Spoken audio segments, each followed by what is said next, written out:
Hello friends, this is Pankaj and welcome back to my channel. दोस्तों, discuss करेंगे आज बाल मनोविज्ञान के 30 महत्वपूर्ण सवालों को। उम्मीद करता हूँ आने वाली टीचर्स परीक्षाओं में ये काफ़ी फ़ायदा पहुँचाएगी आपको।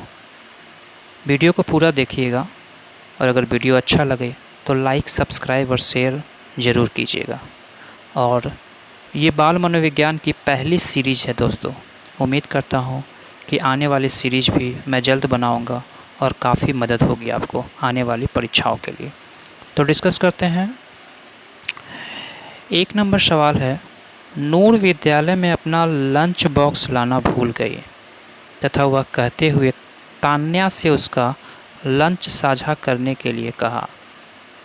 तुम्हें आज अपना लंच मेरे साथ साझा करने चाहिए क्योंकि कल मैंने तुम्हारे साथ अपना लंच साझा किया था। लॉरेंस कोल्बर के नैतिक विकास के सिद्धांत के अनुसार नूर का कथन डैश अभिविन्यास प्रारूप को डैश अवस्था पर दर्शाता है। 4 ऑप्शंस हैं मित्रों। कानून एवं व्यवस्था पश्च परंपरागत, आज्ञापालक पूर्व परंपरागत, अच्छा होना परंपरागत, आदान प्रदान परंपरागत। तो दोनों फिल इन द ब्लैंक्स में कौन से ऑप्शन उचित होंगे मित्रों? तो यहाँ उत्तर हो जाएंगे 4 नंबर, आदान प्रदान परंपरागत। यानी लॉरेंस कोल्बर के नैतिक विकास के सिद्धांत के अनुसार नूर का कथन आदान अभिविन्यास प्रारूप को परंपरागत अवस्था पर दर्शाता है मित्रों। 2 नंबर क्वेश्चन है, समाज में विभिन्न लिंगों के लिए उपयुक्त मानी जाने वाली प्रारूपिक विशेषताओं के बारे में जनसामान्य की अवधारणाओं को क्या कहते हैं? जेंडर विभेदीकरण, जेंडर भूमिकाएं, जेंडर पहचान या जेंडर रूढ़िवादिताएं? कोशिश करें हल करने का मित्रों। इसका उत्तर हो जाएगा जेंडर रूढ़िवादिताएं। हाल ही में पाठ्यचर्या में ऐसी कहानियों को शामिल करने के लिए विवेकशील प्रयास किया गया है जिसमें पिता घर के कार्यों में लगा रहता है और माता साहसी गतिविधियों को करती है। यह कदम किस लिए महत्वपूर्ण है? यह जेंडर पक्षपात को सशक्त बनाता है, यह जेंडर रूढ़िवादिता को समाप्त करता है, यह जेंडर स्थिरता को प्रोत्साहित करता है, यह जेंडर विभेदीकरण को बढ़ाता है। 3 नंबर क्वेश्चन का उत्तर होगा मित्रों तो यह जेंडर रूढ़िवादिता को समाप्त करता है। वाइगोस्की के अनुसार जब एक वयस्क बच्चे के निष्पादन के वर्तमान स्तर को सहयोग द्वारा विस्तारित करता है तो इसे कहते हैं खोजपूर्ण अधिगम, समीप विकास का क्षेत्र यानी जोन ऑफ प्रॉक्सिमल डेवलपमेंट, पार ढांचा या अंतः व्यक्ति निष्ठा।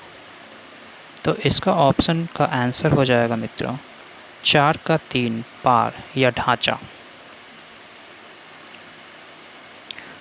5 नंबर सवाल है, जीन पियाजे के संज्ञानात्मक विकास के सिद्धांत के अनुसार परिकल्पित निगमनात्मक तर्क अवधि में विकसित होता है संवेदीय चालक अवस्था, पूर्व संक्रियात्मक अवस्था, मूर्त संक्रियात्मक अवस्था या अमूर्त संक्रियात्मक अवस्था? इसका उत्तर हो जाएगा मित्रों 4, अमूर्त संक्रियात्मक अवस्था। डैश के अनुसार बच्चों के चिंतन के बारे में सामाजिक प्रक्रियाओं तथा सांस्कृतिक संदर्भ के प्रभाव को समझना आवश्यक है। ये वाक्य लॉरेंस कोल्बर्ग ने कहा, जीन पियाजे ने कहा, ले वाइगोस्की ने कहा या अल्बर्ट बैंडुरा ने कहा? 6 नंबर क्वेश्चन का उत्तर हो जाएगा मित्रों 3, ले वाइगोस्की। पियाजे के संज्ञानात्मक विकास के सिद्धांत से निहितार्थ निकालते हुए एक ग्रेड 6 से 8 के शिक्षक को अपना कक्षा में क्या करना चाहिए? तार्किक बहस के प्रयोग को हतोत्साहित करना चाहिए, ऐसी समस्याएं प्रस्तुत करनी चाहिए जिसमें तर्क आधारित समाधान की आवश्यकता होती हो। एक अवधारणा को पढ़ाने के लिए केवल मुक्त सामग्रियों का प्रयोग करना चाहिए। केवल निर्धारित पाठ्यक्रम पर निर्भर करना चाहिए। तो आप बिल्कुल इसमें ऑप्शन को छांट सकते हैं मित्रों। यहाँ 7 नंबर क्वेश्चन का आंसर 1 तो बिल्कुल नहीं होगा, क्योंकि यह तार्किक बहस को व्यक्त करता है, ये हतोत्साहित कर रही है। 2 नंबर, ऐसी समस्या प्रस्तुत करनी चाहिए जिसमें तर्क आधारित समाधान की आवश्यकता होती हो। देखते हैं, एक अवधारणा को पढ़ाने के लिए केवल मूर्त सामग्रियों का प्रयोग करना चाहिए, बिल्कुल गलत। केवल निर्धारित पाठ्यक्रम पर निर्भर रहना चाहिए, बिल्कुल गलत। तो यहाँ ऑप्शंस का आंसर बनता है 2 नंबर मित्रों। ऐसी समस्या प्रस्तुत करनी चाहिए जिसमें तर्क आधारित समाधान की आवश्यकता होती हो। हार्वर्ड गार्डनर के बहुबुद्धि सिद्धांत के अनुसार तार्किक गणितीय बुद्धि वाले एक व्यक्ति की क्या विशेषता हो सकती है? ध्वनि, ताल तथा शब्दों के अर्थ के प्रति संवेदनशीलता, दृश्य स्थानिक परिवेश को सटीक रूप से ग्रहण करने की योग्यता, संगीतमय अभिव्यक्ति के आवाज़ के स्तर, ताल एवं सौंदर्य परक गुणों के उत्पन्न करने एवं प्रशंसा करने की योग्यता, पैटर्न की खोजने की एवं तर्क की लंबी श्रृंखला को हल करने की क्षमता और संवेदनशीलता। इसका 4 उत्तर हो जाएगा मित्रों, क्योंकि सबसे सटीक उत्तर यही बैठती है हार्वर्ड गार्डनर की बहुबुद्धि सिद्धांत के अनुसार। 9 नंबर क्वेश्चंस का मूल्यों तथा अभिप्रेरणा की अभिव्यक्ति। मूल्यों तथा अभिप्रेरणा को विकसित करना आय जो उन समाज की जिम्मेदार एवं क्रियाशील सदस्य बनाती है, उसे क्या कहा जाता है? समाजीकरण, समावेशन, मुख्य धारा से जुड़ना या विभेदीकरण। तो इसका उत्तर हो जाएगा मित्रों समाजीकरण। मानव विकास के संदर्भ में आनुवांशिकता तथा पर्यावरण की भूमिका के बारे में निम्नलिखित कथनों में से कौन सा सही है? व्यक्तिगत विभिन्नताओं का एकमात्र कारण आनुवंशिकता है। परिवेशीय प्रभाव पूर्ण रूप से एक व्यक्ति के विकास को निर्धारित करते हैं। मानव विकास को ना तो आनुवंशिकता और ना ही पर्यावरण प्रभावित करती है। ये तो बिल्कुल गलत हो जाएगा मित्रों, जहाँ तक ऑप्शन से हमें लग रही है। आनुवंशिकता एवं पर्यावरण दोनों एक जटिल पारस्परिक क्रिया के रूप में मानव विकास को प्रभावित करता है। तो इसका सटीक उत्तर हमें ये लग रही है, 10 का 4 होगा मित्रों। आगे बढ़ते हैं। एक प्रगतिशील कक्षा में विद्यार्थी के द्वारा ज्ञान की संरचना की जाती है। विद्यार्थी के द्वारा निष्क्रिय रूप से ज्ञान प्राप्त किया जाता है। विद्यार्थी के द्वारा ज्ञान को उसी रूप में दोहराया जाता है। शिक्षक के निर्देशों के अनुसार विद्यार्थी के द्वारा ज्ञान का अनुसरण किया जाता है। तो इसका उत्तर हो जाएगा मित्रों, विद्यार्थी के द्वारा ज्ञान की संरचना की जाती है। कहता है कि सतत एवं समग्र मूल्यांकन में क्या शामिल है? केवल संरचनात्मक आकलन, केवल संकलनात्मक आकलन, ना तो संरचनात्मक ना ही संकलनात्मक, विविध प्रकार की रणनीतियों का प्रयोग करते हुए दोनों संरचनात्मक एवं संकलनात्मक आकलन का प्रयोग। तो 12 का उत्तर हो जाएगा मित्रों 4। विविध प्रकार की रणनीतियों का प्रयोग करते हुए दोनों संरचनात्मक एवं संकलनात्मक आकलन का प्रयोग करना। 13 नंबर क्वेश्चन है, आपकी कक्षा के एक विद्यार्थी को विभिन्न स्रोतों से बार बार यह बताया गया है कि उसके सामाजिक वर्ग के लोग शैक्षिक क्षेत्र में निम्न स्तरीय प्रदर्शन करते हैं। इस रूढ़िवादिता एवं परिणामिक रूढ़िवादी आशंका के प्रभाव को कम करने के लिए एक शिक्षक को क्या पहल करना चाहिए? इस प्रकार के सरोकार का अनदेखा करना चाहिए। विभिन्न सामाजिक वर्गों के विद्यार्थियों के बीच प्रतियोगिता आयोजित करनी चाहिए। विद्यार्थी से पढ़ाई छोड़कर किसी अन्य क्षेत्र में शामिल होने के लिए सलाह देनी चाहिए, या फिर विभिन्न सामाजिक वर्गों के रोल मॉडल को संबंधित कहानियों एवं उदाहरणों को प्रस्तुत करना चाहिए। इसका उत्तर हो जाएगा मित्रों 4। विभिन्न सामाजिक वर्गों में रोल मॉडल के संबंधित कहानियों एवं उदाहरणों को प्रस्तुत किया जाए। एक समावेशी कक्षा में शिक्षक को क्या करना चाहिए? यह विश्वास करना चाहिए कि प्रत्येक बच्चे में अपनी योग्यता एवं शक्ति के अनुसार सीखने की क्षमता है। अशक्त अधिगमकर्ताओं के प्रति दया एवं सहानुभूति का भाव प्रदर्शित करना चाहिए। बच्चों को अपाहिज बच्चा, मंदबुद्धि बच्चा आदि के रूप में वर्गीकृत करना चाहिए। ये क्वेश्चन तो बिल्कुल गलत हो जाती है मित्रों, क्योंकि एनसीएफ कभी भी बच्चे को डिमोशन नहीं करने को कहता है। केवल प्रतिभाशाली एवं योग्य बच्चों को ध्यान देना चाहिए। बिल्कुल एनसीएफ के अकॉर्डिंग ये भी गलत है। 14 नंबर क्वेश्चन का आंसर हो जाएगा मित्रों ए। यह विश्वास करना चाहिए कि प्रत्येक बच्चे में अपनी योग्यता एवं शक्ति के अनुसार सीखने की क्षमता होती है। प्रत्येक व्यक्ति अपने वातावरण और हेरिडिटी के अनुसार अलग अलग उद्दीपन क्रिया करते हैं और सीखते हैं, और सभी में संज्ञान में भिन्नता पाई जाती है, जैसा कि प्याजे महोदय भी कहते हैं। आगे चलते हैं मित्रों। 15 नंबर क्वेश्चन। एक विद्यार्थी कक्षा में निम्नलिखित लक्षण प्रदर्शित करता है: पढ़ने के प्रति चिंता, शब्दों या अक्षरों को पहचानने में कठिनाई, निम्न स्तरीय शब्दावली कौशल, पहले पढ़े हुए पाठ को समझने या याद करने में कठिनाई। ये किसके सूचक है? एक स्वलीन विद्यार्थी का, एक सृजनात्मक विद्यार्थी का, अधिगम अशक्तता वाले विद्यार्थी का, या मानसिक क्षति वाले विद्यार्थी का। तो 15 का उत्तर हो जाएगा मित्रों 3, अधिगम अशक्तता वाले विद्यार्थी का। 16 नंबर है। एक शिक्षक एक समावेशी कक्षा में विशेष योग्यता वर्ग वाले अधिगमकर्ताओं की आवश्यकताओं को किस प्रकार से बता सकता है? आकलन के लिए पेपर पेंसिल टेस्ट का प्रयोग करना तथा अभ्यास एवं रटने पर बल देना। बिल्कुल गलत। विद्यार्थी को निर्देश देने के लिए एक रूप तरीका का प्रयोग करना। ये भी गलत हो जाएगा मित्रों। अत्यधिक लिखित गृह कार्य देना। बिल्कुल गलत। तथा उत्तरों में अन्य प्रतिभाशाली विद्यार्थी से नकल करने पर दबाव देना। ये तीनों आंसर जो है वो एनसीएफ के विरुद्ध है मित्रों, इसीलिए इसका सटीक आंसर 4 हो जाएगा। प्रत्येक विद्यार्थी के अधिगम के सशक्त पक्षों एवं कमजोरियों के विश्लेषण के आधार पर विशिष्ट अधिगम उद्देश्यों को विकसित करना। एक शिक्षिका अपनी कक्षा में सृजनात्मक विद्यार्थी को किस प्रकार से प्रोत्साहित कर सकता है? अभिसारी चिंतन पर बल देकर, अभिसारी चिंतन को हतोत्साहित करके। कुछ ऑप्शंस तो आप यूं ही छांट सकते हैं मित्रों। अपसारी चिंतन पर बल देकर। बिल्कुल गलत। अनेक परिप्रेक्ष्यों को प्रोत्साहित करके तथा मूल विचारों का महत्व देकर। बिल्कुल। देखते हैं आगे। विद्यार्थी को जोखिम लेने एवं चुनौतियों का सामना करने से हतोत्साहित करके। ये को तीनों क्वेश्चन तो बिल्कुल आप छांट सकते हैं, तीनों ऑप्शंस, माफ़ कीजिएगा। और ये इसका आंसर हो जाएगा 3 नंबर, अनेक परिप्रेक्ष्यों को हतोत्साहित करके तथा मूल्य विचारों को महत्व देकर। निम्नलिखित में से कौन सा कारक कक्षा में सार्थक अधिगम का पक्ष लेता है? बच्चे को पढ़ने के लिए अभिप्रेरित करने हेतु परीक्षणों की संख्या को बढ़ाना। बिल्कुल गलत। बच्चे को पढ़ने के लिए अभिप्रेरित करने हेतु पुरस्कार को बढ़ावा देना। बिल्कुल गलत। ये भी एनसीएफ के खिलाफ है। निर्देश के लिए केवल व्याख्यान विधि को अपनाना। बिल्कुल गलत। यहाँ आंसर 4 हो जाएगा मित्रों।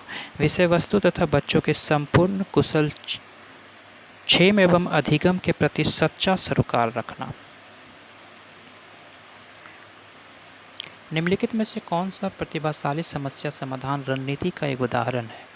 समाधान के मूल्यांकन पर बिल्कुल ध्यान नहीं देना, क्रियात्मक अनम्यता, एक वस्तु के केवल परंपरागत कार्य पर ध्यान देना, प्रतिक्रिया निर्धारण, समस्या प्रस्तुतिकरण के एक ही आयाम में सीमित रखना, साधन साध्य विश्लेषण, समस्या को उनके उपलक्ष्यों में विभाजित करना।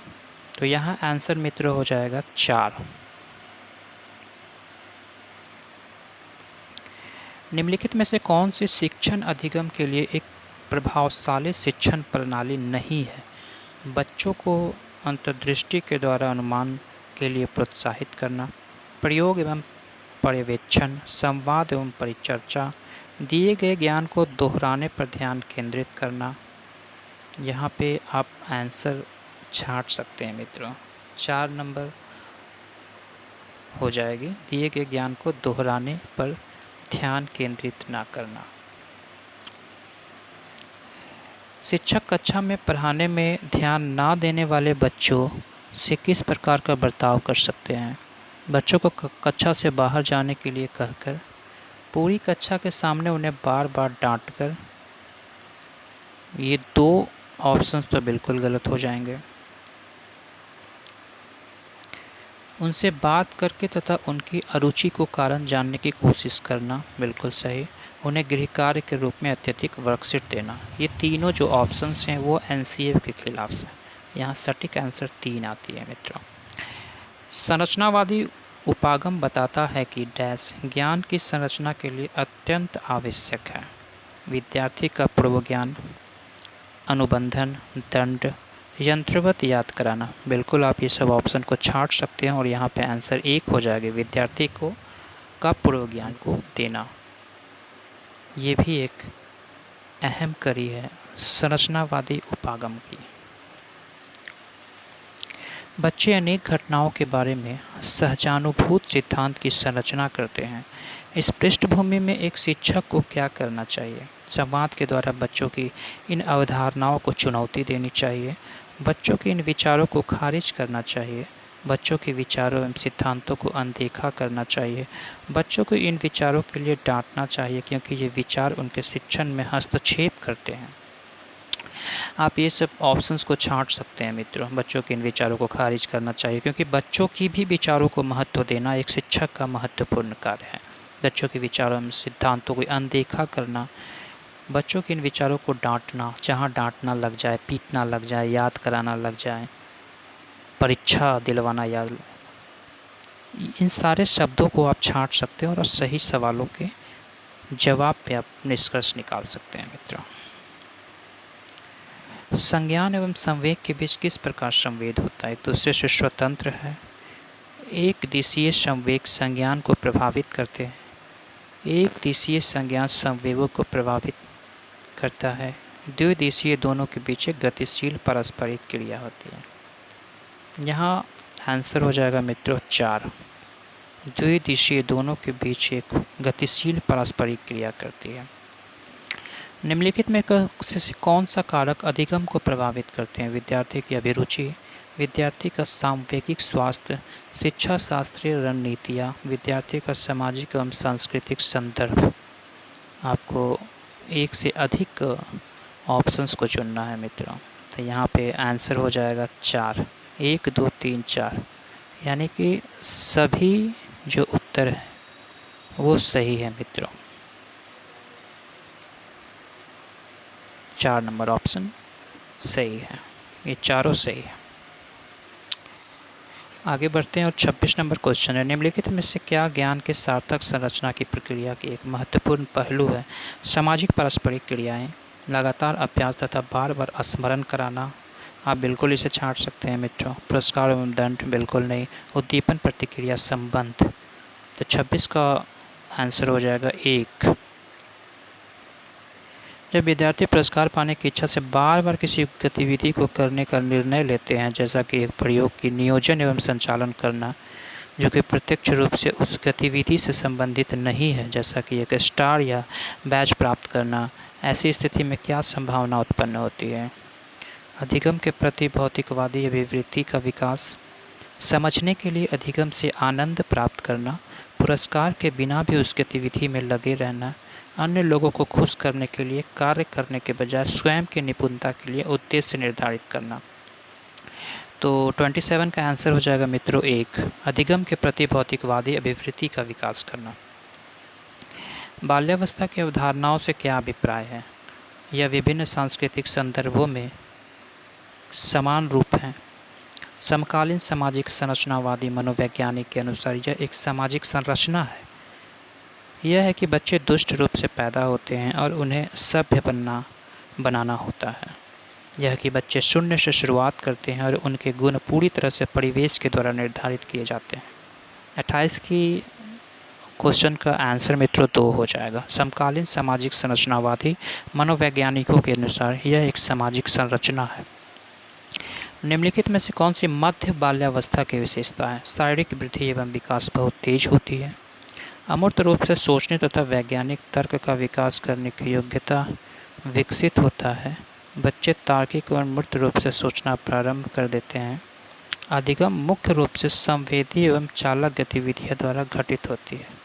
तो 29 का आंसर हो जाएगा मित्रों 3। बच्चे तार्किक एवं मूर्त रूप से सोचना प्रारंभ कर देते हैं।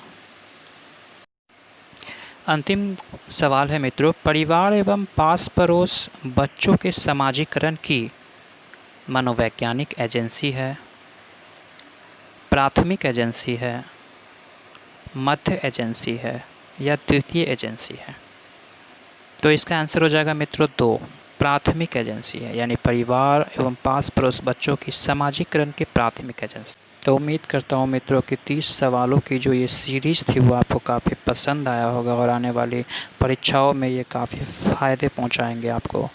और अगर ये आपको वीडियो पसंद आया और आगे की सीरीज के साथ आप जुड़ना चाहते हैं तो आप हमारे चैनल को सब्सक्राइब कर सकते हैं मित्रों, ताकि नई वीडियो की नोटिफिकेशन आपके पास पहुंच सके। वीडियो को पूरा देखने के लिए धन्यवाद मित्रों। Thank you very much.